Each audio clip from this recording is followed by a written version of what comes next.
Welcome to Thriving Tribesmen. My name is Corey, your host, and I'm excited to be making this episode. It's been a long day. Load of calls that I had yesterday, so I didn't get a chance to do an episode, and I've managed to get an episode. One of the calls that I had was probably the most dramatic stories I've ever heard in my life. But I wanted to share this with you because I did ask the person as soon as we finished the call if I could use this as a teaching lesson for a lot of you guys. The situation was just like all of you guys, that he got married as soon as they started having children, and the sex started declining, and all of a sudden as he was now trying to fix things, and what he did in order to fix things was to try and do more date nights. That was the initial thing, and then he went as far as booking more holidays and really now started spending outside of his means.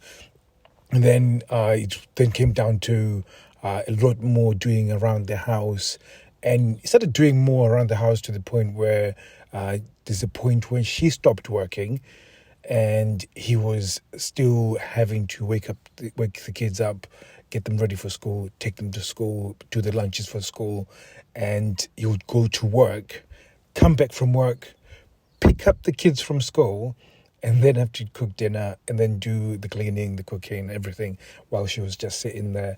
And over a period of time, this continued, and there was no change with the sex. And as you guys know, that doesn't do anything to change this is a sexless relationship.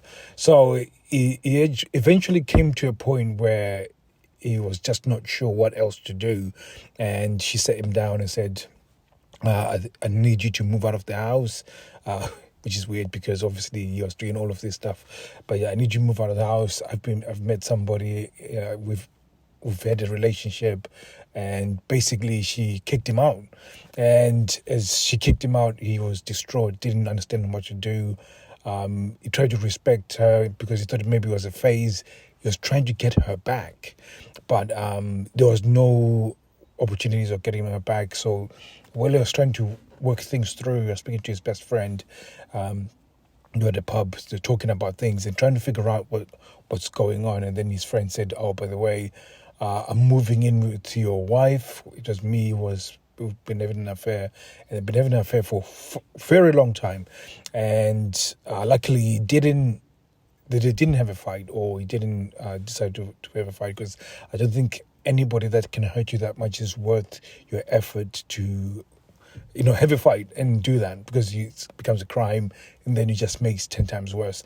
And I know that that's the first feeling that you have, that you want to destroy this human being that has caused you so much pain.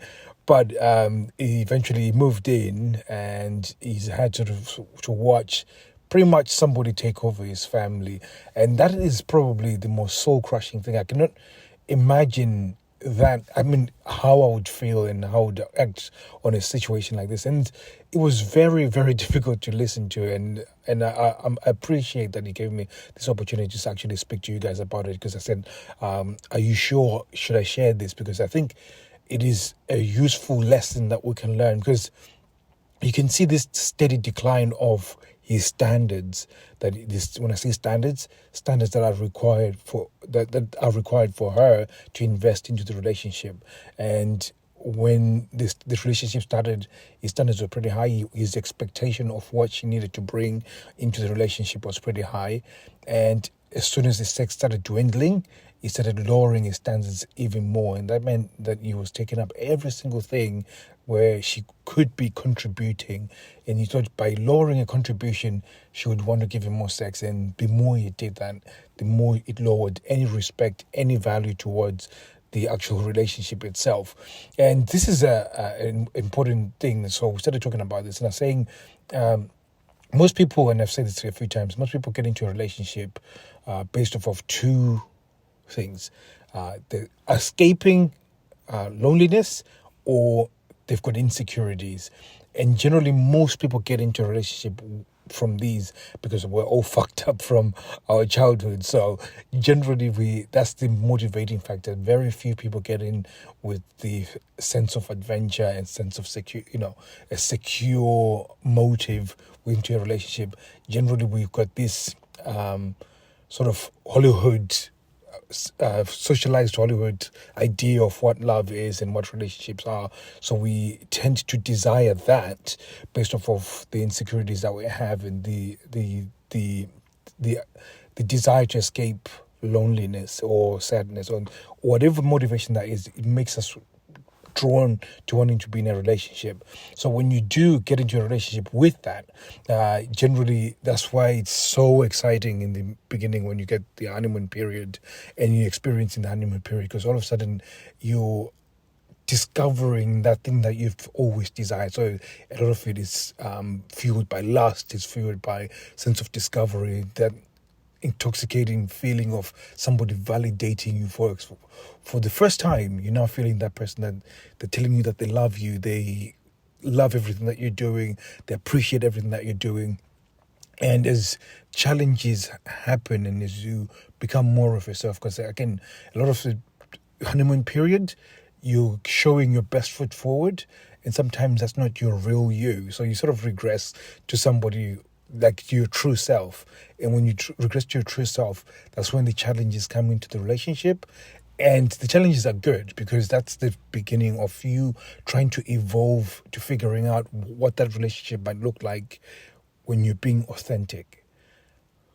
But then usually if you've got into that relationship, especially from the place of sadness and loneliness, and most people, because they've got that fear of being alone, it means that they now allow certain standards to fall in order to maintain themselves in that relationship or keep themselves in that relationship. And especially when it comes to validation from sex, so as the sex goes, it's sort of evolving and becoming better. So for example, evolving into better in terms of being better at dominance, being better at leadership, being better, and or even build security around that insecurities, building a bit more confidence around the fact that you're self-sufficient in terms of not wanting to be single or feeling lonely. Because again, if you've got in with that feeling of being lonely over a period of time, you have to start building that into a security. You have to start building that into something that you're empowered in. And when you don't, you then continue lowering the value. And this is what happens then. So because you're afraid of being alone, or you're afraid of being lonely, you continuously lower the standards that are required for that person to invest in the relationship. And this is what this guy did. He just continued lowering them, and he was doing everything. Like, I want to do everything, to the point where she was just sitting down and cheating on him, and he still was doing everything. And what made it worse was the fact that now they'd broken up and the guy had moved in, he was still trying to get her back. And it went as far as that he was going to do the gardening. So the weeds would come up and the grass needed cutting. She would ring him to where he was living with his mum, to come and cut the grass and the other guy was just sitting watching football or doing whatever. And in his mind, you thought, if she sees me cutting the grass and that guy is sitting down, then she will love me. But the standards had lowered so low that he could not even look beyond that. And I mean, she couldn't even see, she just saw him as a errand boy, no more than an errand boy. That guy who she was with is obviously understood dominance. He was obviously understood that she wants to be loved at an arm's length.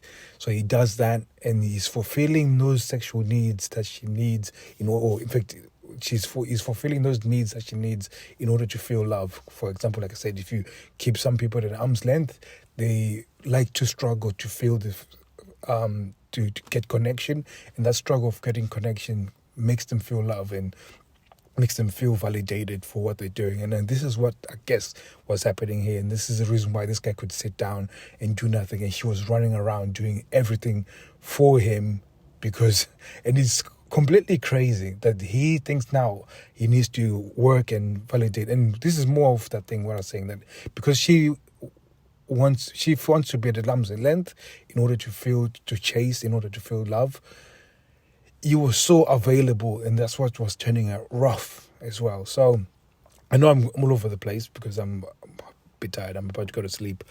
But in to sort of wrap this thing up, this guy has lowered his standards over a period of time. And I know that some of you guys have lowered your standards to the point where it's completely a non-starter when it comes to sex. Even talking about it is a non-starter.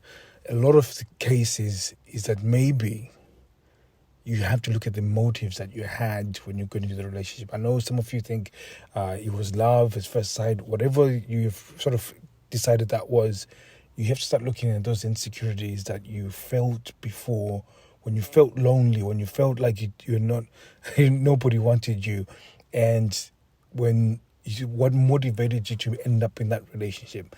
And if it was the sense that you're feeling lonely, that's the first thing that you're going to be working on.